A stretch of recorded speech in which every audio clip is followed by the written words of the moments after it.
Hello there, Chocolate Muffin. We're going to do a crypto update today. Where are we continuing to go in this crypto cycle? We are still stuck in hope and disbelief.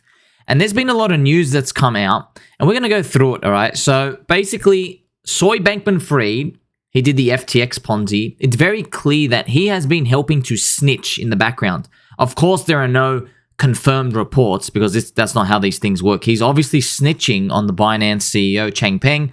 They're trying to find dirt to reduce his sentence because he's connected to the deep state. They're trying to cover all of this up, okay? And even Soy Bankman-Fried let everybody know that, he was going to do this. You have a tweet here. At some point, I might have more to say about a particular sparring partner, so to speak. So this guy, this little cucumber eating, his little head of his, was speaking like this while the FTX Ponzi was collapsing. He goes, but class houses, so for now, all I'll say is, well played, you won. So this obviously poopy head, he's a massive poop head, as you can see here. He's trying to rat out CZ. But what's interesting is the market's reaction to this.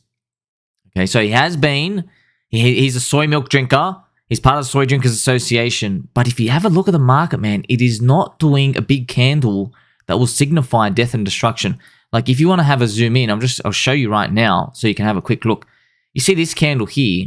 See this candle? This was how we finished November from FTX. Look at this tiny one by comparison. It's nothing, right? I mean, that's a monthly, right? We can see it. So look at FTX.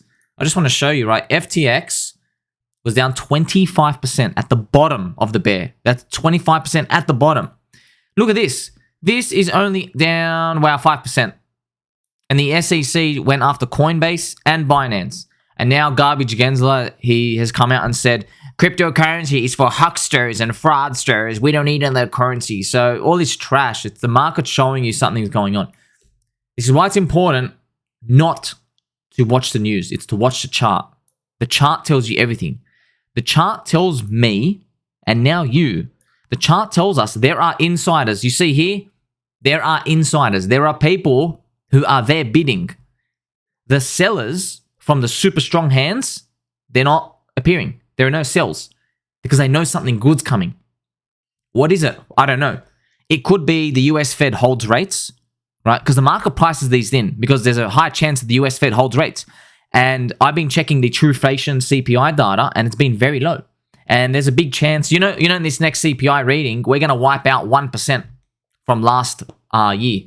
1% down. So instead of instead of 5%, we could have anywhere from 3.9 up to like 4.2% or something. It could be even that low. Yes, that's how crazy it is already, just in 1 month, just because we removed 12 months ago data. So you get to see what's most important. It's why it's really important to keep collecting your bags. And yes, I know everybody keeps saying it's over, but this is fuel. This is what you need. You don't want us to feel bullish up here. That is optimism. Do you see? When there's a dip, see this red candle here? When there's a dip up here and people are still bullish, that actually means we're near the end. That means people are optimistic. They're in the thrill area. They're partying too much. I have it here on the Wall Street cheat sheet for you. Look at this. See thrill up here? I will buy even more on margin. Got to tell everyone to buy. So that's basically, see this red candle here? Exactly what this red candle is. So yes, even when things come down, that's the type of environment people are in, or even here as well, right? It's that same type of environment. People are saying, got to buy the dip on margin, right? Nobody is saying got to buy the dip here. No one at all. You know it in your bones. No one's saying it. Everyone's saying get out, it's over, okay? So that's why hope and disbelief gets rinsed. What's very interesting and what I'm very proud to show you this, no one says disbelief. Nobody. Everybody believes we are in a depression here. And everybody believes that, so the bulls believe we're in a depression, okay? Because that means we go up from here. The bears believe we're in some sort of denial rally here. So that's what I like to see. Funny that none of them believe we are in disbelief. Is that crazy? None of them believe it. This is what you like to see. This increases our odds that there are insiders here continuing to bid. This is what we want to see. And you know what? Even if they weren't, screw it. We're here for 2.5 years anyway. We're not going to have this luxury of always timing it. So we can't always rely on that. That's something interesting to think about. Okay, so yeah, there's all these news coming out. Screw them. And here, I'm going to show you some interesting news that's come out. It's very surprising, right? So Bitcoin price marked with Wall Street Journal articles. Bullish at the top, bearish at the bottom. Have a look at this, friends. At the very, very top, right, the article says, the cryptocurrency fad isn't going away. Yes, it was going away. It was going down. Down only. The slippers became crumpled. The postures became hunched. But now look what they're saying. This is very interesting. See, this is crazy. Even after the rally, all right, even after the rally, even though we conquered, after the rally, we conquered FTX. After this rally, we conquered FTX. We conquered USDCD peg, and we're here. Now look what they're saying. They are saying, now might be a good time to consider quitting crypto. That's actually the article title. Very interesting. You would not think that. See, you know when we're back down here, you would not think, hey, if we rallied 90% off these lows, that people would still be bearish. You would not think that. But that's part of the cycle. That's how you know we're kind of in a very pure state. It's very nice to see this. So I now have this collection here. I mean, you can't even make this up, but there's an onslaught of FUD. Everybody's turbo bearish for crypto markets. Okay, let's go through this. You're going to see, all right? This Jason dude, he was one of the Solana guys. You know, one of the Solana guys in the All In podcast who like just dumping Solana and became like very negative, bad image because they were just like laughing at everyone like, ha ha ha ha, we are dumping Solana on you, ha ha ha. That type of video got released and everybody was like looking back like, doesn't look good. You know, if you're in crypto, pivot to AI. Like, come on, like really? I don't think so, man. Jim Cramer, I've had it with Coinbase and don't even get me started on Binance. And he also made the video telling you, he actually said to everybody, crypto's a scam and I want you out now. It's very interesting. He is scripted, man. He's the most unluckiest man, or he's scripted, or he's both. Shamath Palapoopi, crypto is dead in America. Says longtime Bitcoin bull Shamath Palapia. So this is another way to just tell everybody, it's bad, it's bad, it's bad. It's funny, all of these appearing at the same time. Look at Vox. Now might be a good time to consider quitting crypto. That was the title we just saw before. Like, it's, wow, really? Really? I know it's bad, but like, they're continuing. It's like, hey, man, it's June 2023. They're still continuing, but this is the fuel we like. We like to see this fuel, and we like to stay around here. Now, funny enough, right, bit of hex talk. So these don't come often where I get some sort of signal that tells me I'm on the right track, and you don't know what it is. You never really know, all right? You never really truly know that what you're doing is completely on the right track. So I'm just looking at, obviously, everything just capitulated down and down and down. Look at this. Everything went from 11th of May, right? So since the launch, hex drop, 91, 92%. From the all-time highs, down 98%. So even worse. I mean, have an appreciation for this. Okay, have an appreciation for this. So there are a lot of bottom signals. They're really up, down 98.8%. Like, disgusting. I know it's not the full chart. You got to chart E-hex and B-hex, but I'm now getting death threats for making videos. By the way, just to let you know, shout out to Joe here. I got 2 death threats. This is not the first one. I woke up today. I was like, whoa, what's going on here? Okay, so let you know, red candles are for buying. Red candles are for buying, despite what everybody says. So, Joe Campbell, go and die. Don't ever do a hex video again, you piece of poop. I wish cancer to you and your family. We know where you live. The mafia has your pick. Be careful when you are out. So, Joey, let me tell you something, Joey. I am trying to make this candle green for you, buddy. All right? What do you think I've been doing? What do you think I've been doing? I've been clicking here. What are you crying for?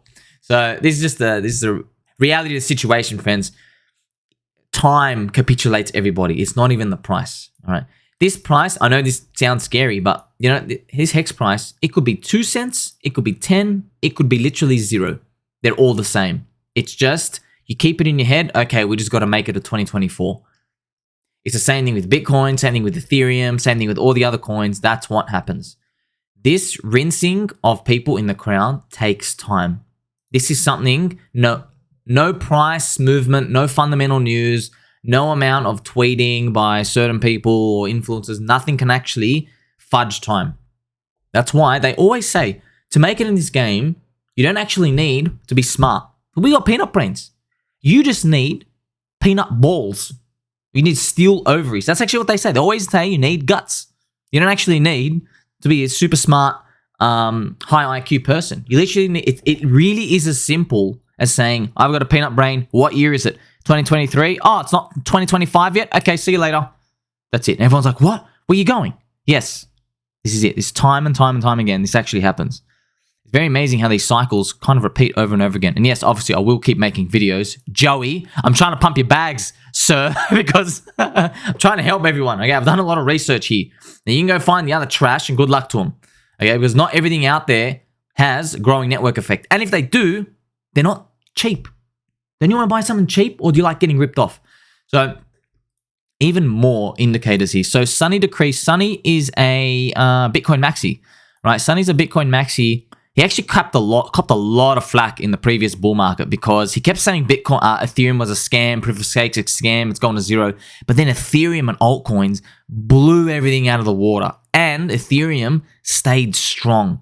So this is unfortunately Sunny's reputation with everybody. He's starting to be considered like the Bitcoin Maxis, these types, they're starting to unfortunately be considered like a joke where people are like, haha, what are you talking about? You know, because not everyone's dumb, man. They can see the chart. You see this chart? This is ETH BTC. When it goes up, it's risk on.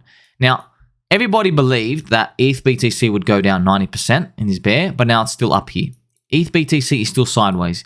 You see this sideways? This is, unfortunately, the market is telling you that the liquidity is bonded between Ethereum and Bitcoin, and it's not as risk off as you would believe. Even though, yes, the coins are down, but this is the signal that the market doesn't want to get rid of Ethereum. Ethereum represents altcoins, DeFi, NFT, gaming, metaverse, all this innovation. It represents it, and it's not sending it to zero. People are storing their wealth in Ethereum just as much as they're storing their wealth in Bitcoin. And if we move to this next block, it's going to get even more mayhem. This is what we're actually playing for, by the way, if it moves into the next block. And of course, the flippening is up there. So he came and he just, coincidentally, he just did one of the many influencers that did a victory lap on Hex. I was like, that's just crazy, right? Even I mentioned here too, right? So obviously, I follow him here and there, and I said, look, he didn't talk about Doge, didn't talk about SHIB, not Cardano, not XRP, so many coins. I mean, there were so many coins that just went minus 99%. It's like he was just waiting. That's why I noticed a lot of these people are waiting for this. And what's actually more funny is he doesn't even know the real chart. He had the wrong chart up. He put the linear chart up. So from when he said it was going to zero, it's up 6,900%. Right? So it's not about putting someone down or up, being left or right. I'm just letting you know, when you do research into these, you'll be very surprised what you can find. That's why we have to look at it through the lens that I show you. Metcalfe's law, growing network effect. And I have the page here for you, right? Look into hex.com. So look into hex.com/adoption. You can see here, right? So a lot of people always ask me, why still in? Why still in? I'll tell you this, man. The numbers are still here. You can see this, right? Hex total stakers 158,000. The holders are still here. It's the same community. Yes, there's been some drama between eHex and pHex, but it's the same community. They still hold it. So that's why I still continue to stay long. But these numbers not going down. It is going up. This is the fundamental data, and we're still seeing people come in. So yeah, it really is. That's why I'm not joking, man. It really is just a matter of time. It's a matter of time. This number's just going to go up over time. That's it. You know, maybe the slant is what you argue about differently. Maybe the slant is like this, or maybe it can go up like that. I don't really know, but that's the punt we take. Okay, because look at this, right? This is Ethereum. Look at that kink it had as well. So the people is what give everything value. And many other coins, when they drop 98%, people walk away. They walk away, they go find something new.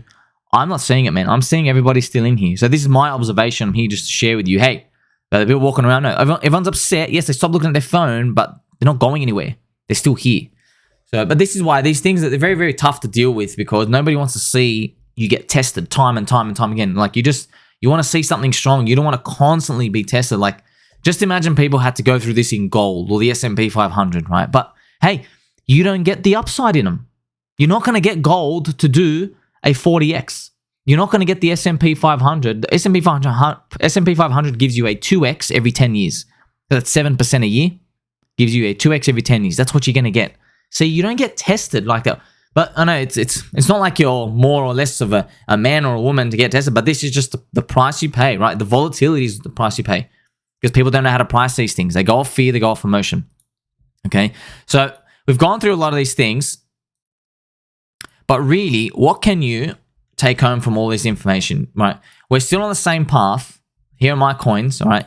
You don't have to like any of them, right? You got Bitcoin lowest risk, got Ethereum lowest risk, right? ChainLink is still in this zone. I'm going to quickly show you here. ChainLink's still in this box. And I've seen a lot of people drew this on it, right? And you're probably wondering, a lot of people send this to me. They think, oh, are you scared? No, I don't care. I don't know how to tell you this, right? Except stop being a scared little bitch. Like, when a price is cheap, if it goes cheaper, you get more convicted. It becomes more cheap. That's how it is. You're not meant to think, oh man, like, yeah, it really is all over. We feel like that, but how are you going to act? So yeah, if we come down and we do capitulate, let's say the crowd is actually right this time, right? Let's say we go down and capitulate. I'll be buying more. I'll be buying more. If you can't buy more, just wait. Just wait. Because at the end of the day, you know the fundamentals are there. The nodes are there, the sponsorships are there. I'm going to make a video. They actually got the real Swift sponsorship partnership, but no one actually really cares because, yeah, it's linked to the Bitcoin and Ethereum correlation. So all of these are still here. Yes, I want the prices to go up, green candle too, but what can you do? Right? PulseX, Pulse Chain, Hex, right? You got the EHX, PHX. Honestly, it doesn't even really matter. You got Hedron, HDRN, ICOSA, ICSA. You can have Purple. You can have anything you want. This is just stuff I like. I'm just telling you, the biggest volume node of Bitcoin is around here, this $37 mark. Perhaps we see things wake up if in 2024 we are somewhere here in this 36K to 50K zone, right? Because the market does not start to reprice the lower stuff we're in this poopy zone. It can't think straight. People are still too scared. They're in disbelief. Then they get some hope. Then they get disbelief again. And then they lose faith. And they're like, oh my God, the SEC. They can't think straight. There's no margin here. There's no borrowing. There's no, I need to borrow more money to go reprice this other asset. They don't have this confidence at all because nothing's moving.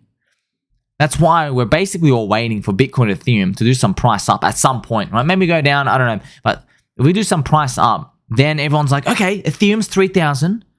Why is this coin under like $6? You know, people start to think like that. And then you start to see how little and thin the offers are. And then things start to get repriced. But until that happens, there's nothing to do. There really is nothing to do except keep accumulating, right? So how many more videos can I make? I mean, things have been down for 14 months. You know, I've been making, tweets and videos like, man, we had 14 months to accumulate. A lot of people are very confident that they're going to get like another 6 months and all year to accumulate. I say good luck to that. I mean, it is what it is, whether it happens or not. But you had enough time. There is absolutely no excuses. If things pop up like in the next 30 days from here, which I'm not saying they will, but if they do and they never come back, then you've had like literally more than a year to go hard. And if things work out, we get asymmetric wins and you're going to get 20, 30, 40x. That's a lot. That's a lot of money that actually works out. And if it doesn't work out, hey, I'm going to keep making videos despite what Joey Joe says. Like, subscribe button, all friends. Tell mum and dad we are going to make them and that red candles are for buying. I'll catch you in the next one.